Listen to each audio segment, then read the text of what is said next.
Hello बच्चों, this is Rakesh Singh career classes में आपका हार्दिक स्वागत करता हूं। आज आपको इडियम्स और फ्रेज के बारे में बताया जाएगा जो कि आपके एयरफोर्स XY ग्रुप के लिए बहुत ज़्यादा इम्पोर्टेंट है। उसके साथ साथ ही नेवी SSR डबल ए के लिए भी बहुत इम्पोर्टेंट है। चलिए आज के सेशन को यहीं से स्टार्ट करते हैं और चलिए देखते हैं पहला क्वेश्चन क्या कह रहा है। पहला क्वेश्चन कह रहा है एबव बोर्ड, इसका क्या मतलब होता है? इस इडियम का क्या मतलब होता है? इसका मतलब होता है ऑनेस्ट एंड स्ट्रेट फॉरवर्ड। क्या हुआ इसका मतलब? यानी कि ईमानदारी, ऑनेस्टी, कैंडिड, फ्रैंक।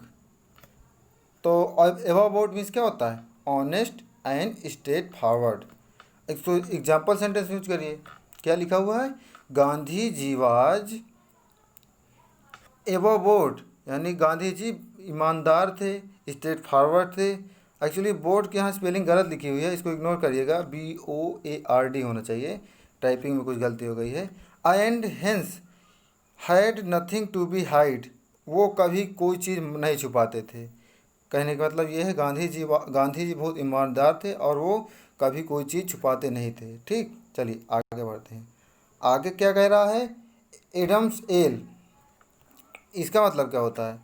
इसका मतलब होता है शुद्ध वाटर, पानी। एडम्स एल मतलब क्या होता है? शुद्ध वाटर या पानी। एक और इडियम इसी तरह होता है, एडम्स एप्पल। उसका मतलब होता है नेक, गला, गला। एडम्स एप्पल है, यहाँ पे एप्पल जैसे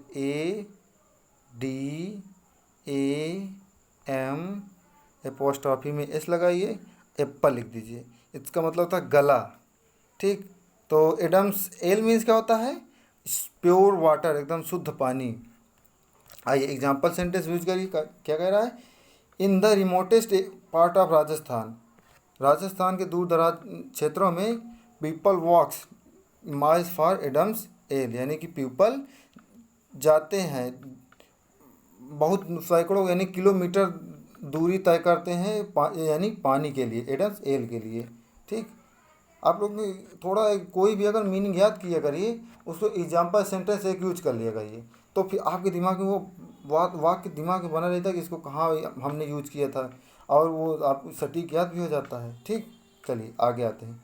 आगे कह रहा है added insult to injury. तीसरे नंबर क्या कह रहा है? Added insult to injury. तो इसका मतलब क्या होगा? जले पर नमक छिड़कना, यानी कि to harm as well as humiliate, अपमानित करना या जले पर नमक छिड़कना। This is the very important, बहुत ये तो बहुत बार आया हुआ है एयरफोर्स में। तो एग्जाम्पल सेंटेंस यूज करिए। She has added insult to injury, उसने जले पर नमक छिड़क दिया। By returning, by returning gift, returning the gift, gift को वापस करके। And sending a get lost note, और एक बहुत घटिया नोट भेजकर उसने जले पर नमक छिड़क दिया। तो added insult to injury means क्या होता है? जले पर नमक छिड़कना या ह्यूमिलिएट करना। चलिए आगे आते हैं। अगर बच्चों आपको बता दें, अगर ये सेशन आपको पसंद आए तो लाइक, सब्सक्राइब, शेयर करना ना भूलें, क्योंकि बहुत बच्चों को इम्पोर्टेंट मेहनत लगती है, बता दे रहा हूँ। चलिए आगे बढ़ते हैं। कह रहा है एन आई वाश, इसका मतलब क्या होता है? इसका मतलब होता है धोखा देना, यानी कि आप प्रिटेंस, दिखावा करना, किसी चीज़ को, किसी की आंखों में धूल झोंकना, या तो आप दिखावा करना कह सकते हैं, प्रिटेंस। तो एग्जाम्पल सेंटेंस यूज करिए। The whole investigation was just an eye wash, जो पूरा इन्वेस्टिगेशन हुआ था वह केवल दिखावा था। No one was held guilty, या no one was found guilty, कोई इसमें गिल्टी अपराध नहीं पाया गया था। चलिए, तो eye an eye wash means क्या होता है? To pretend. चलिए आगे नेक्स्ट वाले में बढ़ते हैं। कह रहा as fiddle as, sorry as fit as a fiddle, इसका मतलब क्या होगा? इसका मतलब होता है स्ट्रॉन्ग एंड हेल्दी, एकदम मजबूत स्वस्थ हो जो, उसको कहते हैं एज फिट एज फिडल। तो एग्जाम्पल सेंटेंस यूज करिए। He feigned illness but I know knew that he was as fit as fiddle. इसका मतलब कहना का मतलब ये है ही फाइंड इलनेस, वो बहाना कर रहा था बीमारी का, लेकिन मैं जानता हूँ दैट कि he was as fit as fiddle, यानी कि वो स्वस्थ है या हेल्दी है। ठीक, चलिए आगे बढ़ते हैं। आगे कह रहा है एट अ स्टोन थ्रो, इसका मतलब क्या होता है? इसका मतलब होता है एकदम नज़दीक, घर के ही पास होना। अब अ लिटिल डिस्टेंस, या हाँ अ लिटिल डिस्टेंस, एकदम घर के ही पास होना। अब अभी एग्जाम्पल सेंटेंस यूज करते हैं। कह रहा है कि Bhanje Singh is at a stone throw from my house, यानी भंजे मेरे घर के पास ही है। एट स्टोन थ्रो को यहाँ यूज देख लीजिए कहाँ हुआ है। इसका मतलब होता है एकदम घर के पास में ही होना। ठीक, अ लिटिल डिस्टेंस। आइए, एट सी मीन्स क्या होता है? एट सी मीन्स होता है टू बी कन्फ्यूज्ड। एट सी करिए या एट अ लॉस, कल के सेशन में मैंने आपको बताया था एट अ लॉस मीन्स क्या होता है। एट अ लॉस मीन्स होता है टू वेरी कन्फ्यूज। आप लोगों को कहीं कहीं मान लो नो इरर में भी दे सकता है एट, वहाँ पे आ गैप कर देगा, तो आपको वहाँ लगाना पड़ेगा क्योंकि इडियम्स होता है, पूरा दिमाग लगा कर यानी कि यूज किया जाता है। तो इरर में भी आएगा तो वहाँ भी सही होने का चांस रहता है ना। चलिए आगे आते हैं। तो एट सी माने क्या होता है? To be confused. Example sentence use करिए। She was at sea when he saw the question paper, वह कन्फ्यूज हो गया था, बहुत ज़्यादा कन्फ्यूज हो जब उसने क्वेश्चन पेपर देखा। तो आइए आगे बढ़ते हैं। आगे कह रहा बाइंडी वर्ड्स। बाइंडी वर्ड्स मीन्स क्या होता है? इसका मतलब होता है जुबान लड़ाना या आर्ग्यू करना। बाइंडी वर्ड्स मीन्स क्या होता है? जुबान लड़ाना या आर्ग्यू करना, झगड़ा कर लेना। तो इसका एग्जांपल में यूज करिए। The two neighbour usually bandied words and create a lot of nuisance. जो दो पड़ोसी थे यूजुअली बाइंडी वर्ड्स, हमेशा झगड़ा करते थे, and create a lot of nuisance, यानी कि अव्यवस्था फैला देते थे। क्रिएट आप नॉन्स कर सकते हैं, या फस, फस मीन्स भी होता है अव्यवस्था। ठीक, आइए आगे बढ़ते हैं। आगे कह रहा है कॉट रेड हैंडेड। इसका मतलब क्या होता है? इसका मतलब आप रंगे हाथों पकड़े जा रहे हैं। आप जब कुछ चोरी कर रहे हैं तब रंगे हाथ पकड़े जा रहे हैं, तो इसका मतलब caught red handed, to be caught while committing a crime.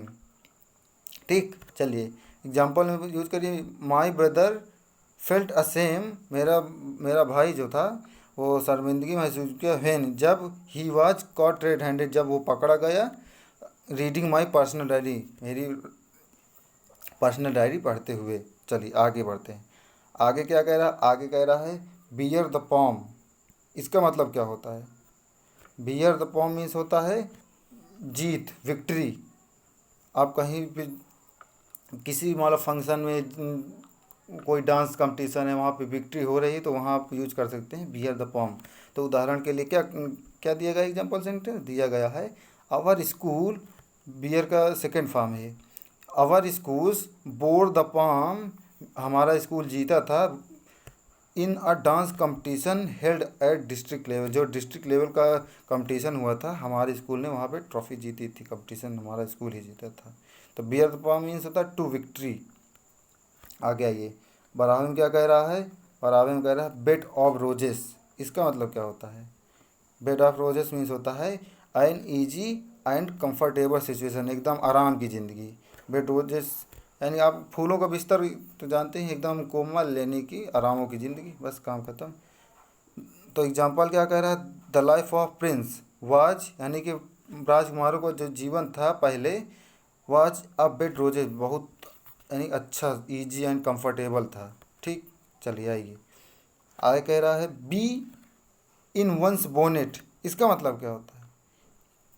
इसका मतलब बता दें, इसका मतलब होता है going on talking about something which other people think is not important. आप किसी को अपनी बात बता रहे हैं, लेकिन वो उनके लिए बात इम्पोर्टेंट नहीं है। ठीक, वही फालतू की बातें किसी को बताना, वही होता है बी इन वंस बोनेट।